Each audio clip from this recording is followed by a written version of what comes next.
یہ جو لوگ یہ کر رہے ہیں یہ صرف اور صرف خان کی کاس کو نقصان پہنچا رہے ہیں. وہ متعدد انہوں نے کوئی الزام چھوڑا ہی نہیں جو مجھ پہ رہ گیا ہو. بات یہ ہے کہ میں پاکستان تحریک انصاف کے ورکرز کو بتانا چاہتا ہوں، ان لوگوں کے چہرے پہچان لیں. یہ کچھ نہیں کر سکتے ہیں، صرف کی بورڈ پہ الفاظ ٹائپ کر کے بدگمانیاں پھیلا رہے ہیں. آج ہمیں اتحاد یا گانگت اتفاق کی ضرورت ہے. آج ورکر کو نکالنے کے لیے خان نے مجھے آگے کیا ہوا ہے، اور ورکر تب بھی نکلتے ہیں جب وہ ورکر کا یہ اعتماد ہو کہ جی یہ خان کے ساتھ لائل ہیں، خان کے ساتھ کڑا ہیں. اگر یہ آپ خان کے اس اعتماد کو ٹھیس پہنچا رہے ہیں، ورکرز میں آپ بدگمانیاں پیدا کر رہے ہیں، تو یہ پی ٹی آئی کی خدمت کر رہے ہیں. اگر ہم نے 9 مئی کے بعد سے لے کر الیکشن تک پورے پاکستان میں کنونشن کیے، لوگوں کو نکالا، تو کیا ہم نے پی ٹی آئی کے علاوہ کسی اور کے کاس کو سرو کیا؟ اگر ان ایکٹیویٹیز کو مائنس کر دیں تو پیچھے تو تاریخ اندھیرا ہے. ہم یہ چاہتے ہیں کہ ہم احتجاج کریں. خان کی نظر احتجاج پہ ہے. 30 مارچ کے بعد ہم نے آگے جانا ہے، ضمنی الیکشن میں جانا ہے. اگر یہ طریقہ رہا، جاری رہا اور اس طریقے سے، تو پھر میں نے کہا کہ آ جاؤ بھائی، کوئی ہے. میں والنٹیرلی، دیکھیں یہ جو ہم خدمات انجام دے رہے ہیں، آپ دیکھ رہے ہیں کہ گزشتہ 1 سال سے کوئی نون ہو، پیپل پارٹی ہو، جے یو آئی ہو، استحکام ہو، پرویز خٹک ہو، کون اور عدالت، الیکشن کمیشن، سب کے ساتھ کون لڑائی لڑ رہا ہے؟ سب کے سامنے کون جو ہے آواز اٹھا رہا ہے؟ تو پھر آپ چاہتے ہیں میری آواز بند ہو جائے؟ آپ چاہتے ہیں خان کے لیے یہ جو نعرہ بلند ہو رہا ہے اور وہ اس کو آپ مزل کرنا چاہتے ہیں؟ تو آپ یہ چاہتے ہیں کہ نیشنل اسمبلی میں ہماری گرج جو ہے وہ معدوم ہو جائے، اور آپ یہ چاہتے ہیں کہ بھئی کوئی شخص نہ ہو جو خان کے احتجاج کے لیے، خان کے کاس کے لیے لوگوں کو نکال سکے. تو سوچو نا، یہ کس کی آپ سرو کر رہے ہیں؟ اور میں نے اس لیے کہا ہے کہ یہ والنٹری ہے. یہ جو خدمات ہم کر رہے ہیں نا، اور اس کے نتیجے میں جو بھی ہم بھگت رہے ہیں، یہ خان کے ساتھ محبت الفت میں ہے.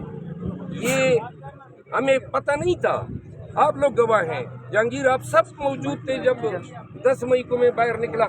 ہمیں یہ پتہ تھا کہ ایک وقت ایسا آئے گا کہ نیشنل میڈیا میں نہیں بنوں گا، اتنا احترام ملے گا، لوگ اتنا پیار محبت کریں گے. یہ کوئی ہونے سے ہم نے حاصل نہیں کیا، یہ اس کے لیے کوئی جنگ ہم نے نہیں لڑی. لوگوں نے خان کی محبت میں ہمیں اس مقام پہ پہنچا دیا. تکلیف اس چیز کی ہے، ورنہ یہ نہ میں نے خواہش کی تھی، نہ میں نے مانگا تھا، نہ میں نے کبھی سوچا تھا.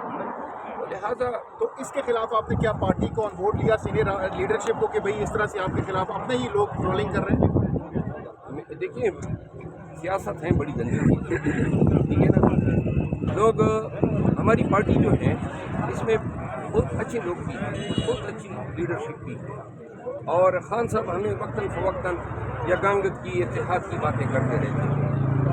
لیکن بعض لوگ ایسے ہوتے ہیں، بڑے چھوٹے دل کے ہوتے ہیں، ان سے ہضم ہی نہیں ہوتا ہے، برداشت ہی نہیں ہوتا ہے کہ کوئی دوسرا شخص کیوں خان کے لیے لڑ رہا ہے. وہ خود کچھ کر بھی نہیں سکتے نا. آ جاؤ نا، جرت پکڑو، آ جاؤ ہماری جگہ لے لو، جلوس کی، احتجاج کی قیادت کریں. آپ ذرا سابقہ ویڈیوز دیکھیں، احتجاج میں ہمارے ساتھ کم ہی لوگ نکلتے ہیں.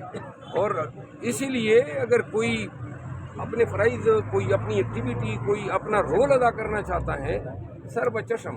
لیکن اگر یہ ٹرولنگ اور یہ سازشیں جاری رہتی ہے تو میرے لیے بڑا آسان ہے. اور پاکستانی سن لو، خان کے پاس چلا جاؤں گا اور ان کو میں بتا دوں گا کہ یہ مجھے آپ کی کاس کی جنگ نہیں لڑنے دے رہے ہیں، تو لہٰذا 2 مہینے کے لیے ان لوگوں کو موقع دے دیں تاکہ وہ ہماری جگہ سنبھال لیں.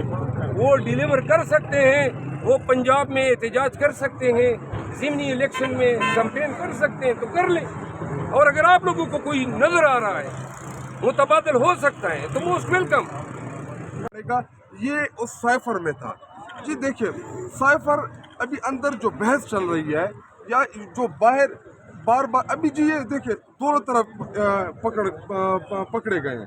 اگر یہ کہتے ہیں کہ جی سائفر جھوٹا ہے تو پھر یہ ڈونلڈ جو کہہ رہا ہے تو وہ صحیح کہہ رہا ہے. اگر یہ کہتے ہیں کہ جی سائفر جو ہے وہ حقیقت ہے تو پھر تو عمران خان جو ہے وہ ٹھیک کہہ رہا ہے جو انہوں نے دھمکیاں دی ہیں. تو اس ٹائم یہ دونوں طرف جو ہے وہ گرے ہوئے ہیں. اور